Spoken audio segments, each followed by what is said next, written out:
Boris Bregant, župan občine Jesenice, sodelavci postaja vzorčni primer, kako lokalna skupnost z vizijo in načrtnim prizadevanjem lahko skrbi za uravnotežen razvoj vseh segmentov, četudi gre za železarsko okolje. Ja, ne glede na to, da je Boris Bregant že upokojenec, je vsestransko aktiven občan. To pomeni, da ga ne najdemo samo v pisarni ali kabinetu župana, ampak na številnih prireditvah v občini. Jaz sem po osnovni izobrazbi tehnik in morda je nam tehnikom nekoliko lažje.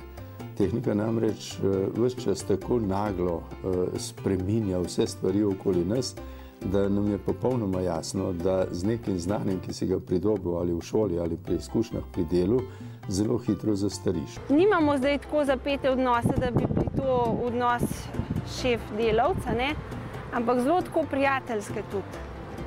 Sodeluje z občani, se z njimi zelo veliko pogovarja oziroma pozna njihove probleme in na vsak način skuša reševati njihove probleme.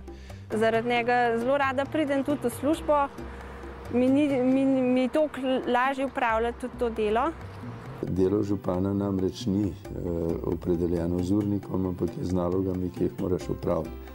In tako se dogaja, da je kljub obljubam doma, da bom zelo racionalno opravljal te svoje naloge, se rado zgodi, da moram biti zelo racionalen doma, da uspem urediti tisto, kar je treba urediti doma. Te naloge se kar držijo ena druga in tako se dogaja, da je pogosto dan zapolnjen od jutra do večera na teh neprofesionalnih nalogah. Jaz mu zaupam že 40 let. 30 let bova kmalu poročena.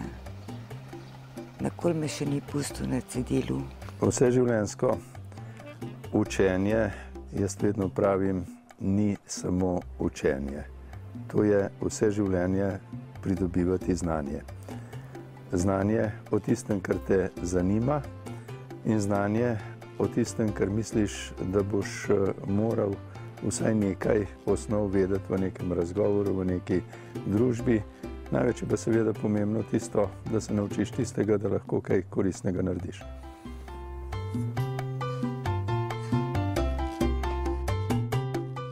Evo, tudi to je sestavni del učenja. Učiti se, kako živeti s pokvarjeno hrbtenico.